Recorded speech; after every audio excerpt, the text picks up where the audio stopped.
नमस्कार दर्शक बंधु मु प्रदीप आपण मानक स्वागत करुच्ची आज आउ एक नुआ भिडियो तो आज भिडियोटी समस्त एसएचजी ग्रुप मानकर जो मेंबर रही ये भिडियोटी बहुत गुरुत्वपूर्ण रहिबो। तो जदि आपण माने मिशन शक्ति रे आपण मानकर एसएचजी ग्रुप अच्छी तो सेही ग्रुप को नहीं आसीथिबा एक गुरुत्वपूर्ण अपडेट विषय आज भिडियो रे संपूर्ण डिटेल्स जानिबा। ता पूर्व जदि चैनल को प्रथम थर विजिट करछंती वीडियो को लाइक करेंगे, चैनल को सब्सक्राइब करनथिले एबे ही सब्सक्राइब करी पाखरे थिबा बेल आइकन को क्लिक करनेबे। तो देखंतु जहाँकि डिपार्टमेंट ऑफ मिशन शक्ति ओडिशा गवर्नमेंट रो जहाँकि पूर्वरु ए मिशन शक्ति एसएचजी माँ माननकु विभिन्न प्रकार सुविधा जहाँकि पूर्वतन मुख्यमंत्री मान्यवर नवीन पट्टनायक द्वारा प्रदान करा जाउथिला। तो वर्तमान जहाँकि सबुआडे चर्चा चली जेहेतु ओडिशा रे प्रथम थर पर बीजेपी सरकार गठन करिछि। तो बीजेपी सरकार गठन कला परे एई एसएचजी ग्रुप वर्तमान चलिबो कि नहीं, तो ये एसएचजी ग्रुप रो जो मेंबर माने रहिचंदी तांकु पूर्व भली अन्यान्य सुविधा मिलिबो कि नहीं से नहीं आपनक मनरे बहुत सारा प्रश्न थिबो। तेणु आसंतु आज ये भिडियो रे सेही सब प्रश्नर जाकि डिटेल्स अपडेट जानिबा जहाँ द्वारा आपण माने जानि परिबे मिशन शक्ति आगो को ओडिसा रे चलिबो कि नहीं। तो देखंतु एटा देखि पारुथबे सर्वप्रथमे जो मिशन शक्तिर ऑफिशियल वेबसाइट रही डिपार्टमेंट ऑफ मिशन शक्ति सेठी आपण देखि पारुथबे वर्तमान एटार जो उडे अपडेट आसीची पूर्वतन जो मुख्यमंत्री फोटो एठार हटि जाई वर्तमान मुख्यमंत्री एवं उपमुख्यमंत्री दुई जनक फोटो जाकि एठारे आसीची। तो जहाँकि बहुत सारा कमेंट मध्य आसला जेहेतु बीजेपी सरकार महिला मानक पई सुभद्रा योजना एहीपरि लक्षपति दीदी एहीपरि नुआ नुआ योजना शुभारंभ करने जाउची ताकू जदि आधार करी देखिबा विभिन्न गणमाध्यम यही मिशन शक्ति बंद हो जिबार जहाँकि कथा आसूची। बहुत सारा गणमाध्यम एमिति कथा आसूची कि मिशन शक्ति बीजेपी सरकार आसिले बंद करदेव किंतु सेमिति किछि अपडेट जहाँकि जदि आमे कथा हेबा तो एठारे आपण माने देखि पारुथुवे मिशन शक्ति को नहीं बड़ निष्पत्ति जहाँकि नुआ सरकार बड़ निष्पत्ति मिशन शक्ति को योजना को नहीं आसिला नुआ अपडेट पेपर माध्यम एक सूचना आसी जो मिशन शक्ति को नहीं आसिला बड़ अपडेट राज्य रे बंद हो जिवो कि यही लाभदायक योजना। तो आपण माने जानिचंती विभिन्न समय रे मिशन शक्ति माँ माननकु विभिन्न प्रकार सहायता प्रदान करा जाउतला जेहेतु राज्य रे भाजपा सरकार आसिबा परे विभिन्न लाभदायक योजना लागू नेबा नहीं चर्चा रही। तो यही क्रम रे पूर्व सरकार समय चली आसुथिबा किछि योजना एवं पदक्षेप उपरे पूर्णछेद पड़ी। तो निकट में आपण माने जानिथिबे 5T और मो सरकार को हटाई देथिबा बेले एबे मिशन शक्ति को नहीं आसीची एक बड़ अपडेट।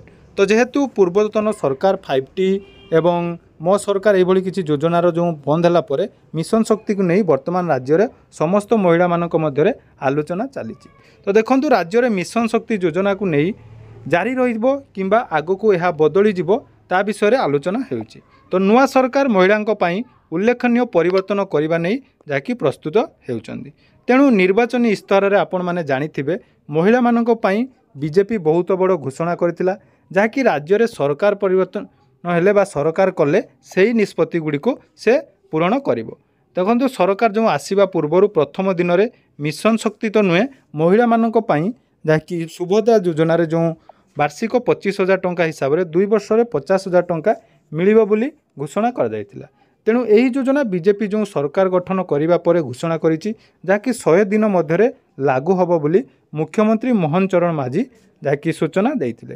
तेणु महिला मानकु सशक्तकरण करिया पई 100 दिन भितर सुभद्रा योजना लागू करा जिवो एवं एही योजनार गाइडलाइन खूब शीघ्र आपण मानकु जहाँकि प्रदान करा जिवो। एबे देखंतु मुख्य जो मिशन शक्ति रही तो वर्तमान मिशन शक्ति योजना रे किछि पॉइंट रे परिवर्तन करा जिवो बोली चिंता करूछंती सरकार। अर्थात सरकार कहवा अनुसार मिशन शक्ति बंद होबार कौनसी संभावना नहीं। हुए तो ये मिशन शक्ति रे मिलुथुबा किछि सहयोगर परिवर्तन हो पारे बा सामान्य परिवर्तन करी हुए तो यार नाम चेंज करि पारंती किंतु जेहेतु एटा गुटे लाभदायक रही आमर योजना एवं यही योजना रे बहुत सारा महिला माने सशक्तिकरण हो पारुथिले तेणु निहाती सरकार मध्य चेष्टा करिवे एही क्षेत्र रे सामान्य परिवर्तन करी एही सरकार याकू आगको बढ़ाई नेबे। तेणु देखंतु मिशन शक्ति बीजेडी सरकार द्वारा आरंभ होइतिबा एक योजना जोंथिरु लक्ष लक्ष महिला माने उपकृत होइतिले। तेणु मिशन शक्ति महिला मानकु पारिश्रमिक भावे स्वल्प जो अर्थ मध्य प्रदान करा जाउतिला। जानिथिबे जो माने मिशन शक्ति रे रहिचंदी तांकर एबे इसी मेंबर एही बळी बहुत सारा नुआ नुआ मेंबर एमबीके सीआरपी एमती मेंबर बाहरी थिले ତେଣୁ ତାଙ୍କୁ ଯାହାକି ପେନ୍ସନ୍ର ବ୍ୟବସ୍ଥା ମଧ୍ୟ କରାଯିବାର ଘୋଷଣା ଥିଲା। ସେହିପରି ତାଙ୍କୁ ଆର୍ଥିକ ସହାୟତା ପ୍ରଦାନ କରି ସରକାର ବିଭିନ୍ନ ପ୍ରକାର ଯାହାକି ରୋଜଗାର ଦେଉଥିଲେ। ତେଣୁ ବର୍ତ୍ତମାନ ଯେହେତୁ ନୂଆ ସରକାର ଗଠନ ହେଲେ ମିଶନ ଶକ୍ତି ପାଇଁ ନିୟୋଜିତ କର୍ମଚାରୀ ବା କର୍ମୀଙ୍କ ସ୍ଥିତି କ'ଣ ରହିବ ତା ନେଇ ଯାହାକି ଟିକେ ମନରେ ଦ୍ୱନ୍ଦ୍ୱ ଥିଲେ ମଧ୍ୟ ଯାହାକି ବିଶେଷ ସୂତ୍ରରୁ ଜଣାପଡ଼ିଛି ସରକାର ମଧ୍ୟ ଏହି ଯୋଜନାକୁ ଆଗକୁ ଚାଲୁ ରଖିବେ। କାରଣ କେଉଁ ବି ସରକାର ଚାହିଁନଥାନ୍ତି ପୂର୍ବରୁ ଯେଉଁ ଲାଭଦାୟକ ଯୋଜନା ମାନେ ଥାଏ ସେହି ଯୋଜନାକୁ ପୁଣି ଥରେ ଯାହାକି ବନ୍ଦ କରିବା ପାଇଁ। ଏବଂ ଆପଣମାନେ ଜାଣିଥିବେ ଯାହାକି ପୂର୍ବରୁ ମଧ୍ୟ ଏନେଇ ବଜେଟ୍ ପାସ୍ ହୋଇସାରିଛି। ଯେହେତୁ ବଜେଟ୍ ପାସ୍ ସରିଛି ତେଣୁ ଯେଉଁ ବି ଆମର ନିୟମ ଗୁଡ଼ା ଲାଗୁଥିଲା ମିଶନ ଶକ୍ତି ପାଇଁ ବର୍ତ୍ତମାନ ସେହି ନିୟମ ଗୁଡ଼ା ଯାହାକୁ ଚାଲୁ ରହିବ।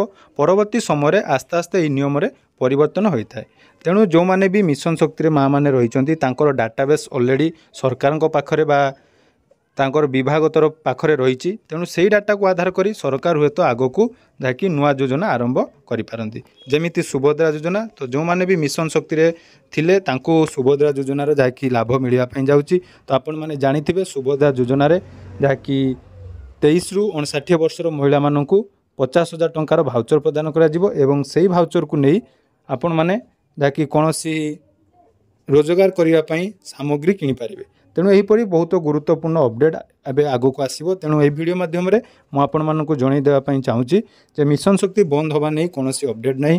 ଯଦି ବି କି ଆପଣଙ୍କୁ ଏହା ନେଇ ଭ୍ରମ ସୃଷ୍ଟି କରୁଛି ତାଠାରୁ ଆପଣ ଦୂରେଇ ରୁହନ୍ତୁ।